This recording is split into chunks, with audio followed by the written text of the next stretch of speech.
All right, so the quizzes, so you have them now. I think I expected you guys to do a little better, but it's okay. There's one more quiz in the final. I will post the key today before I leave in case you would like to go back and look at the key. So that's for the quiz. You've gotten all lab reports. I think a couple of you I still have the lab report in my office. I need to put in the grade, but today before I leave, I'll give Myson the grades and he will update them on Canvas. So you will have everything you submitted graded already and updated on Canvas. So that's all. Yes? Okay. So just let's recap a little bit what we talked about last time before moving on to the actual analytical methods, some of which we'll be doing next week in the lab. So a little bit, we talked about a lot of reasons for fat characterization, but let's recap a few of them together.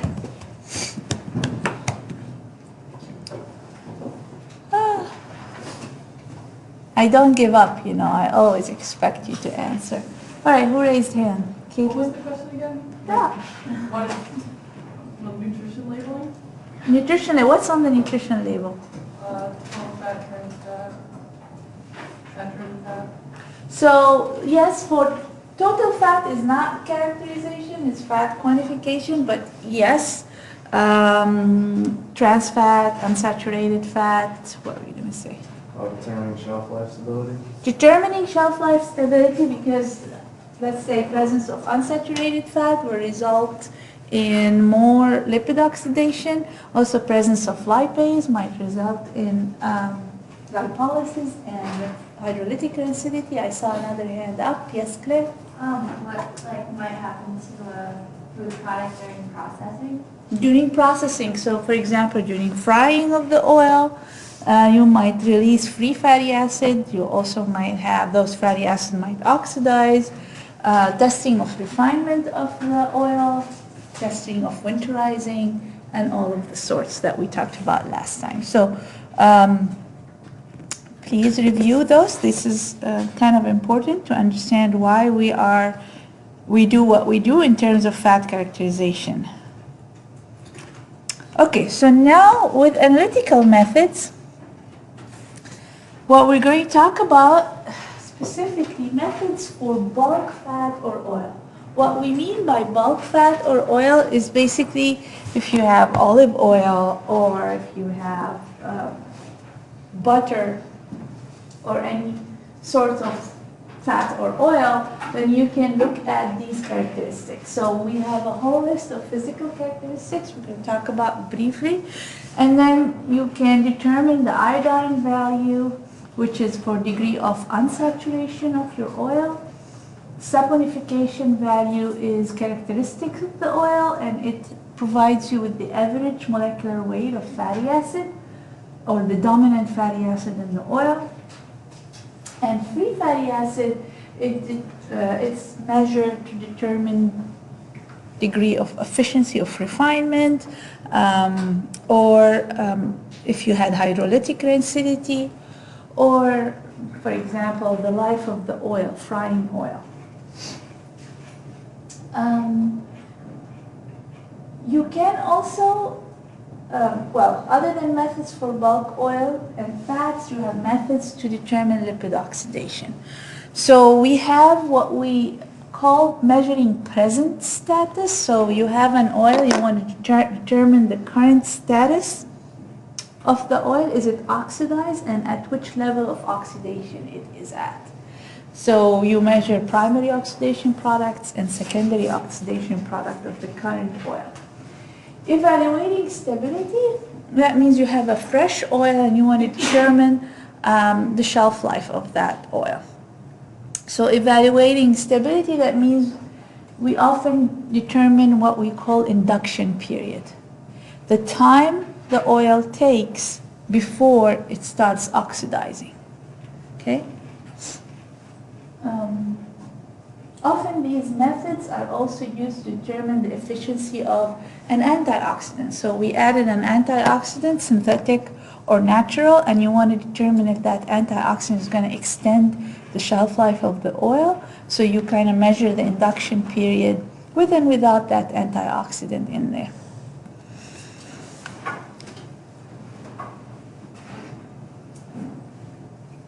Sometimes you want to measure lipid oxidation in a product that is high in fat. So for example, your capstone project, sometimes you do shelf life, and oftentimes you want to determine the status of oxidation in your product over time.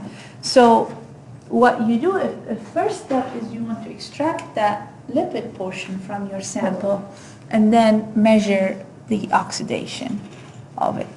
So you can do that. So measuring oxidation is not necessarily only on bulk fat or oil. You can extract the fat from your sample and measure the degree of oxidation as well. Okay. So for that, when you want to extract your fat, usually what we do is we extract with an organic solvent. You can do a batch extraction with hexane isopropanol or chloroform methanol, depending on the distribution of fats, different fats in your sample. So do you have a lot more phospholipids? You need a little bit of a polar solvent like methanol, or if they're mostly triglycerides, you really want more of a hydrophobic liking solvent. You can extract with ethyl ether and petroleum ether as well. You can use Soxate to extract the fat as well. But once you obtain the oil, you want to remove the solvent and get that oil and do the measurements on the oxidation, for example, level of oxidation. But however, when you are extracting the oil for analysis, you really have to be careful to minimize heat, oxygen, and light exposure, because if you're measuring the current status of oxidation, you really don't want your sample to get further oxidized. So let's say you are the capstone group and you're extracting the oil. You want to make sure that you flush with nitrogen, store the oil away from light until you're ready to analyze it.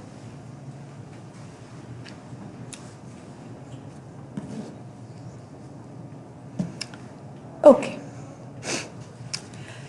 Some of the physical characteristics that are often looked at is, one is refractive index. Refractive index can be unique to different types of oil, and also it's directly related to the degree of saturation as well. So the refractive index can also give you an idea about the degree of saturation. Melting point, it has to do with the saturation of the oil as well, so solid fats versus obviously oil. So oil is already liquid at room temperature, but those solid fats will differ in their melting point based on how saturated or the composition of the fatty acid in them. Now, smoke, flash, and fire point. So every oil has a unique temperature at which they start smoking. And then you see a spark at a particular temperature, and then boom, fire. I almost burned the house one time. So yeah, I like to tell that story just for entertainment. So I wanted to boil eggs for my daughter, but I had a pot of oil because I love to fry things, and I had the eggs in the water. Of course, I turned on the wrong knob and went down to work my computer. And all of a sudden, I hear the what do you call it, the fire thing? What? The alarm goes off. I go up. No, it's not smoking. It's beyond smoking, beyond flashing. It's fire. So So I look at that and there's fire coming out. So I scream at my daughter, instead of telling her to leave the house, go to your room and shut the door. Who does that? And then there's the pot with the fire. What do? The stupidest thing that anyone can do, turn on the water, on the oil and the fire. So what happened? Explosion. Boom, to the ceiling. And then there's still on fire. So what do? It was snow outside, you know. So I open the deck door and I throw the pot on the snow. Another explosion. I close the door quickly so that the neighbors don't come out. So it's very dangerous. Don't do that. Don't do that. But the idea is, for example, olive oil versus corn oil. Olive oil is not meant for frying because it really has low smoke point, low flash, and low fire point compared to corn oil. So some oils are good for frying, others are not. Cold test and cloud point, they're both related, and they're meant to test whether the winterizing step was done adequately. So the winterizing step, we talked about it last time. It's basically you cool down the oil to crystallize any crystalline material, like waxes, for example, to clarify the oil and make sure that if you use it in dressing, it doesn't cloud and it doesn't form crystals. So the cloud test is actually a test done to ensure that winterizing was done adequately. And the cloud point is related, but here the cold test, you cool the oil to 0 and see if you get any crystallization. Whereas the cloud point, you heat the oil and then cool it down gradually to room temperature and monitor at which point you see cloud formation. But both are related to testing winterization of the oil. Solid fat index, it is related to how easy it is you spread the oil. So obviously the solid fat index of butter would be higher than margarine, for example, or any type of a spread that might have a little bit of olive oil in it mixed with some saturated oil. Then you get texture that is can be spread easily, for example, and has better mouthfeel. It dissolves better in the mouth or quicker. So solid fat index, the higher the solid fat index, the lower is the spreadability and the less melting or quickly melts in the mouth. So consistency and spreadability, these are two measures usually used pentameter or texture analyzer to determine how easily a butter, for example, or a margarine can spread. So it's a physical measurement of the consistency and spreadability of your fat. More on these sections you can read in chapter 23 if you want to learn more, but as FYI. Okay, so what we're doing in the lab next week, we're doing 4 different methods of fat characterization. One of them is iodine value. So you will, each group, so you're back to groups of 5, so each group will have assigned type of fat or oil, and you're going to measure iodine value, you're going to measure saponification value, and peroxide value, and free fatty acid. So with iodine value, when I ask you define iodine value or what it is used for, you're going to say these 2 points right there. Okay? So you're going to say it's a measure of degree of unsaturation. You really need to know that iodine value is a measure for degree of unsaturation. Then you really need to know its units. So it is defined as grams of iodine absorbed by 100 grams of sample. Okay? The more your oil is unsaturated, the more double bonds you have, the more iodine is going to absorb. Okay. And units are important for you to remember the equation because it's grams per 100 grams of sample. Okay, so what's the chemical reaction? You have your fatty acid or your triglyceride with fatty acid in them, and you have double bonds, if you have double bonds. Then you have iodine chloride, you add it in excess, an abundant amount of it.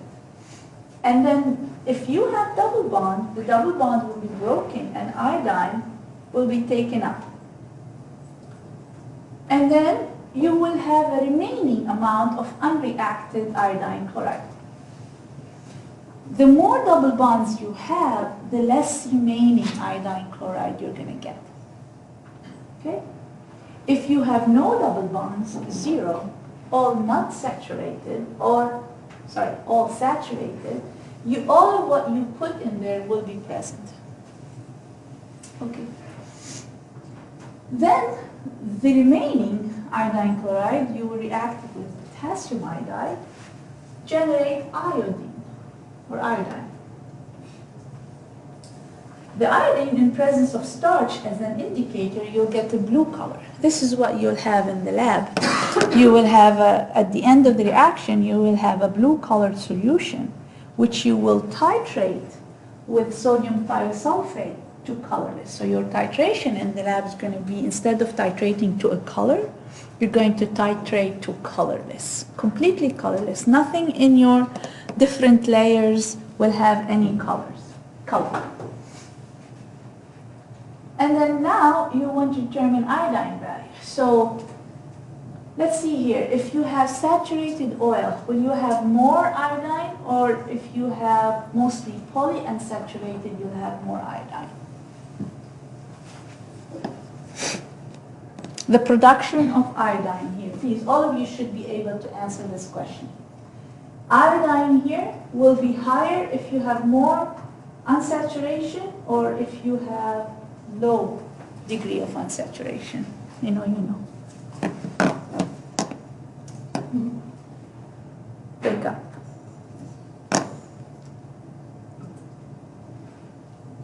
Oh, come on. Look at the reaction, it's right there in front of you. I need you to answer this question, or I'm going to pack up and resign. Zach, thank you. So you said that the more double bonds, the more iodine that would be absorbed. So if it's completely saturated, that means that there's going to be more iodine at the end. Thank you. Yes, I'm sure all of you could reach to the same conclusion that Zach reached. So if I have saturation, I will have all of my excess present in the reaction because there's nothing going to be taken up. Then I'll have all of my excess reacting with potassium iodide. I will get more of iodine in the reaction. So now look at the equation that you have here. You have blank minus sample. So your blank, that means you're going to run a blank, and you will have nothing there to react with the ICL. So you will have maximum iodine produced. Therefore, in your reaction at equilibrium, you use blank minus the sample. In the sample, if it's all saturated, iodine value is going to be 0. Okay? But you will have a number.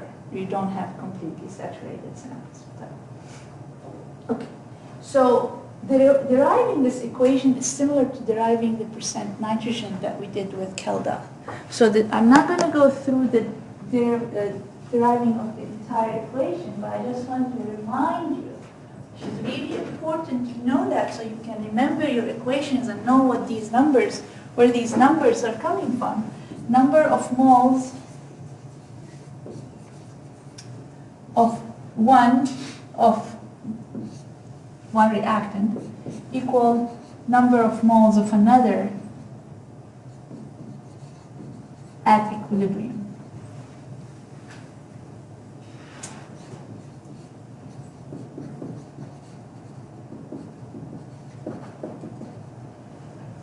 Okay, so number of moles equal number of moles. So I am titrating with sodium thiosulfate. So here, N by V, volume by normality or molarity, will give me number of moles.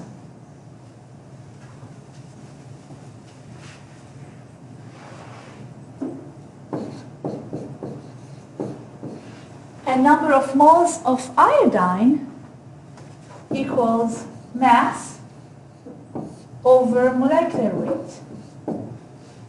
So I'm after grams per 100 grams of sample. So mass in grams equals my volume times normality times the molecular weight of iodine, which is 126.9 grams per mole.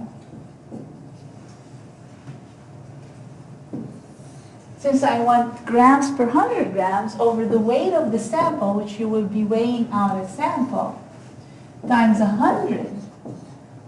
But since this is going to be in milliliter and I'm looking for grams, so I'm just going to divide by 1,000 to convert to liter. And that's how that equation came from, at equilibrium. So grams per 100 grams. So I divide by the weight of the sample and multiply by 100. Okay? 1,000 to correct for milliliters to liter, for the units to cancel. Okay, so very simple, straightforward. It can be used to characterize the fat. It's unique for different oils based on their degree of unsaturation. You can use it to test efficiency of hydrogenation process like we talked about last time. So when we hydrogenate, that means we're saturating double bonds. We do not want to produce trans fat, so we want to make sure that our hydrogenation process was complete. So we measure trans fat, and we do measure iodine value as well. And if we know that we did not hydrogenate and we suddenly were measuring iodine value and we saw it lower than reported value, that could mean that the oil got oxidized because some of the double bonds would have been transformed into peroxides. Okay? So it's also a measure of oxidation, an indirect measure of oxidation. So in the lab, if you measure peroxide value and it's really a little bit high, and you measured your iodine value and it was lower than reported value, that makes sense then.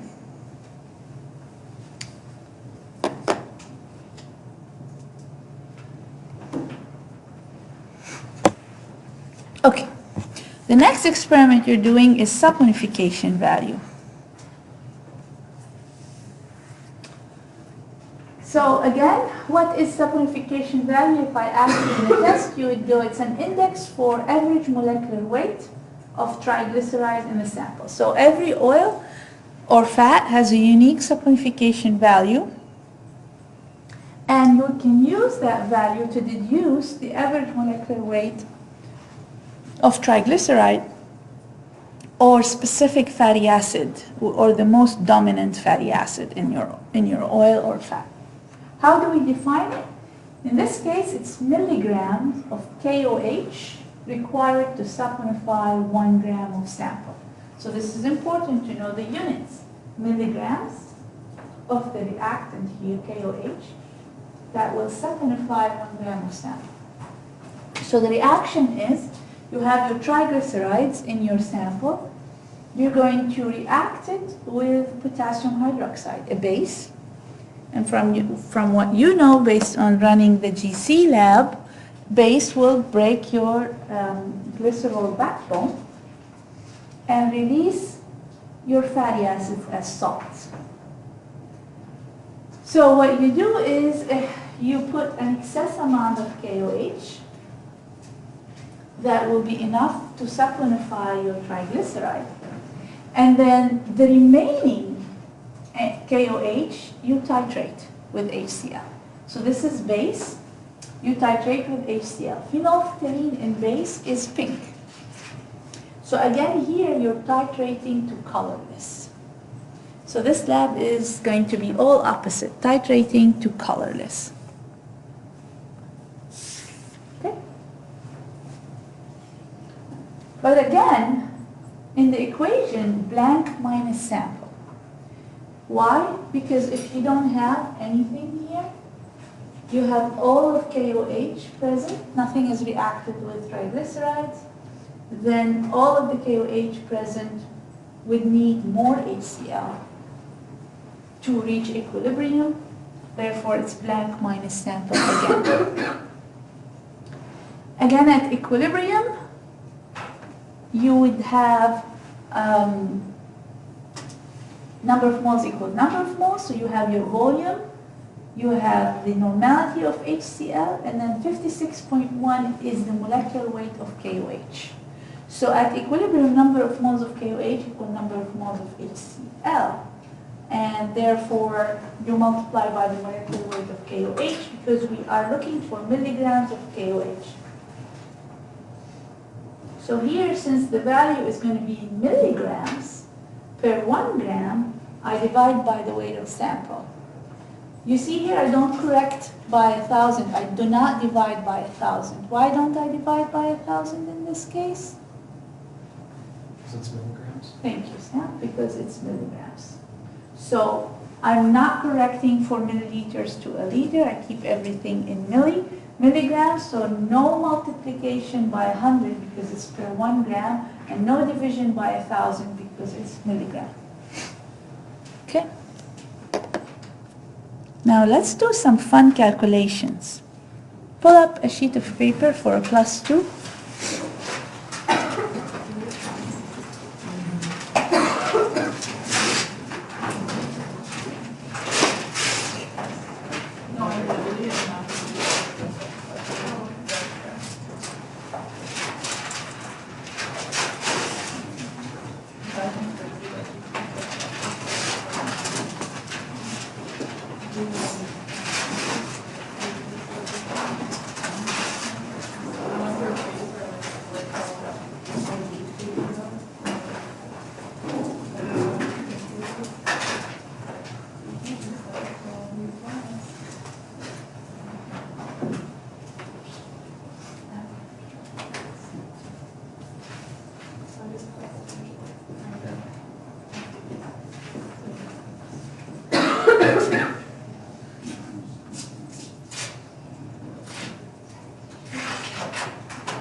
After we solve this on your sheet of paper, please take either a picture of your sheet of paper or write it down somewhere else because you won't get that extra credit back before the next quiz or final.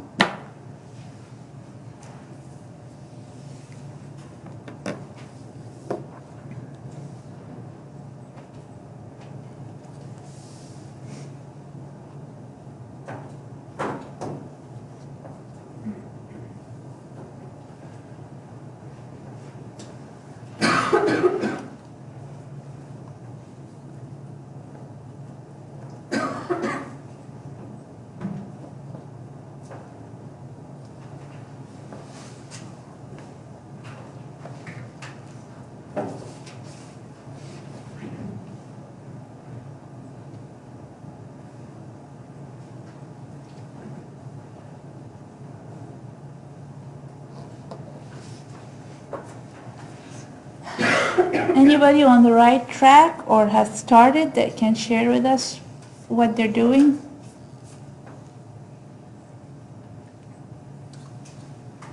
You have 1 mole to 3 moles. Yes, Ted? So you take the 190s and then you adjust to the stoichiometry. So you divide by 3, and then you convert that into the amount of millimoles of potassium hydroxide by dividing by the molar weight of that, which gives you like some number, and then that corresponds to total moles of triglyceride that you break up, and then you use like the weight of water and the weight of cholesterol, to like figure out what the average weight of the fatty acids would be. But the first thing, So, instead of moles, you really need the molecular weight here. Yeah, you need to figure that out, like, by, that's like the second, why you need the second equation to figure it The out. second equation, you use it after you get the molecular weight from here, unless you're going to be doing it backwards, because I'm not sure how you're going to do that. So what the easy way to do is, what do you have here? You have, what's given is 190 milligrams per 1 gram. I want to convert this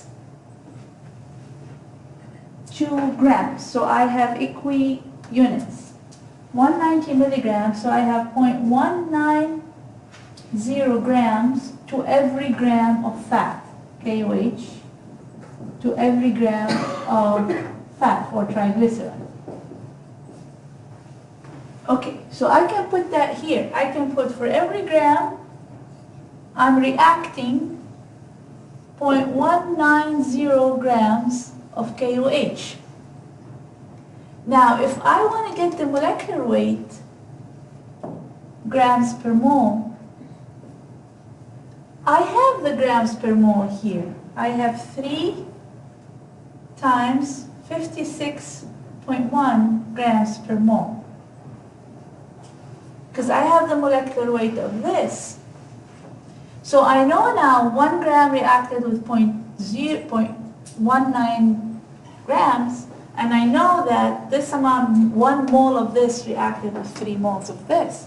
Then I can solve for X.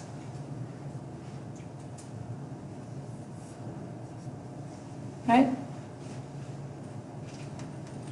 Are you all following that? Okay, so my equation would be 3 times 56.1 grams per mole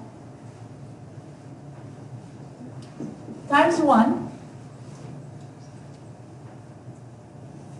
divided by 0.190 grams will give me what?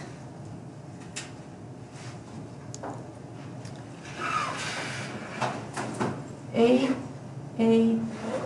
5.8 grams per mole. So now I have the molecular weight of my triglyceride.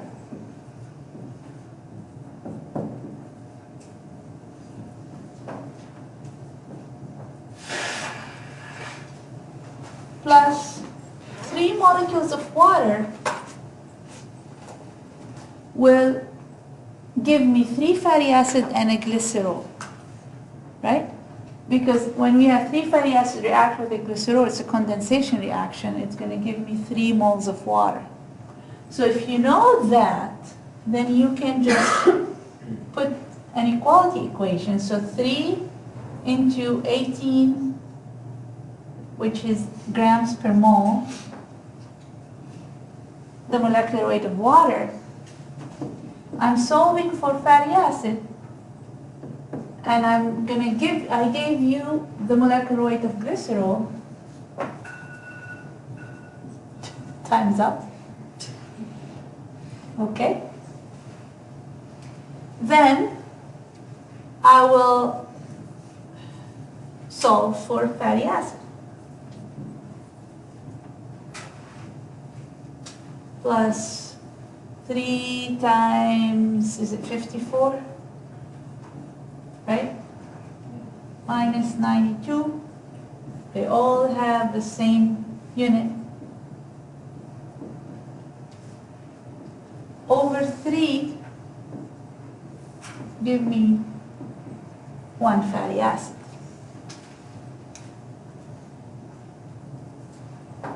Okay, so that equal 282.6 grams per mole, which is the molecular weight of oleic acid.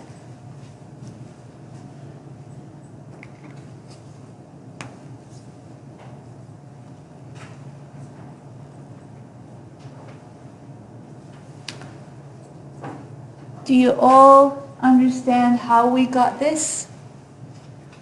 You really need to know this.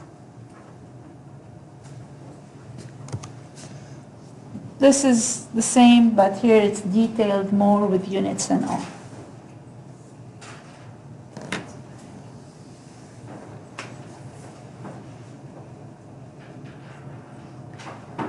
Okay, Ted, you got that? Yes. Okay. The way I did it, I basically just solved the amount of millimoles in 1 gram per batch, which is how I can then figure out the. So you did it with moles first, then you converted. Yeah. Okay. All right. Make sure you have that after you turn in your sheet of paper. Okay.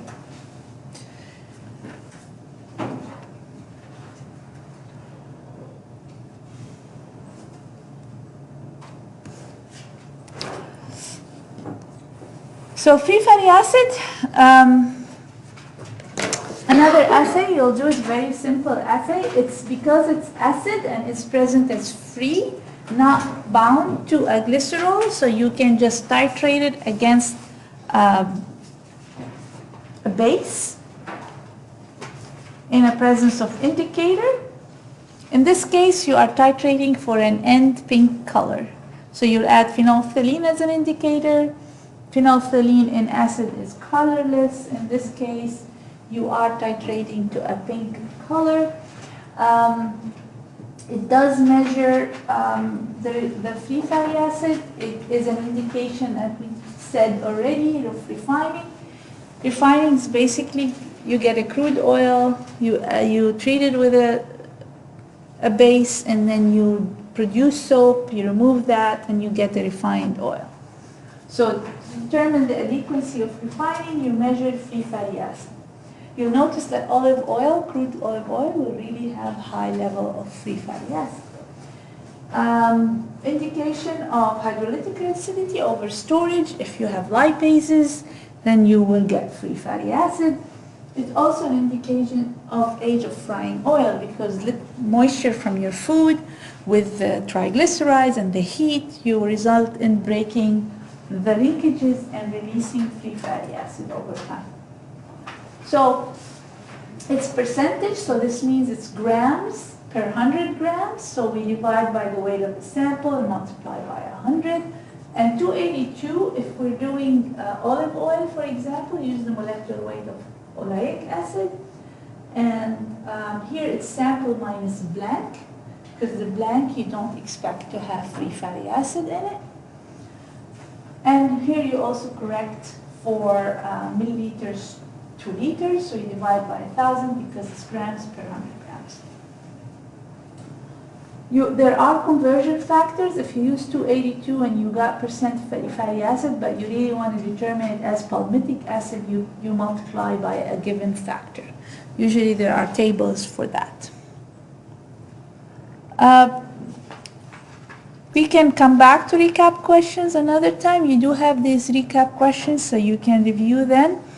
The one last method you will be doing in the lab is peroxide value. So I'll go over this hopefully before the end of, I have 5 minutes, so I can do that.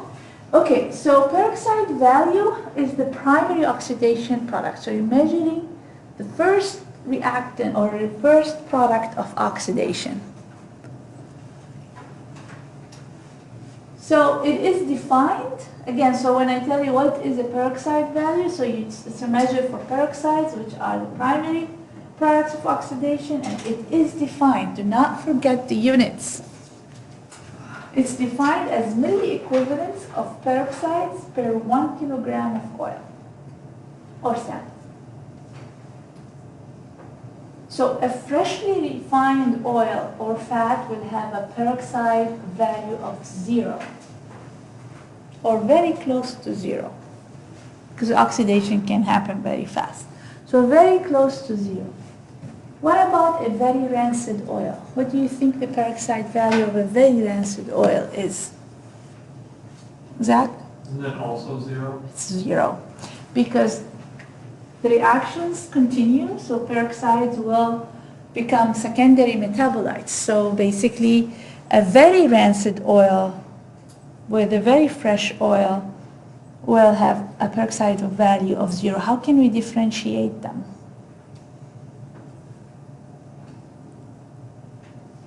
Well, your very rancid oil is going to be smelling very, very badly. So a very rancid oil, you can tell from its smell that it's really rancid. Or you can run a secondary oxidation product method. So the method is simple. So if you have a peroxide in there, it will react with potassium iodide in the presence of acid and heat, and you get iodine.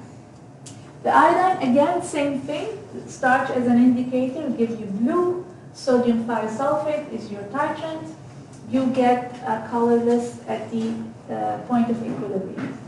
Colorless solution at point of equilibrium. The more peroxide you have, the more iodine you're going to be generating upon reaction with potassium iodide. The more iodine you have, the more volume you will need. So in this case, sample minus blank. In the blank, you don't expect to have peroxide. So if you have peroxide in the sample, then you will have higher value than the blank. And milliequivalent, because at equilibrium, milliequivalents equal milliequivalents. Milliequivalent of reactants equal milliequivalent of, this is the reactant in this case, equal the milliequivalent of your titrant. So sample minus blank in volume times the normality of your titrant, multiplied by 1,000 because in kilogram. We do not divide by 1,000 because it's milliequivalent. So we only divide by the weight of the sample and multiply by 1,000 to get milliequivalent per kilogram of sample. That is your unit.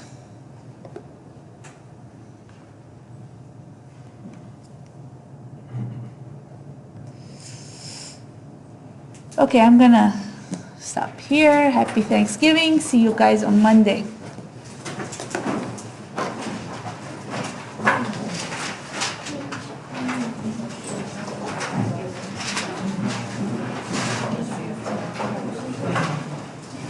Oh,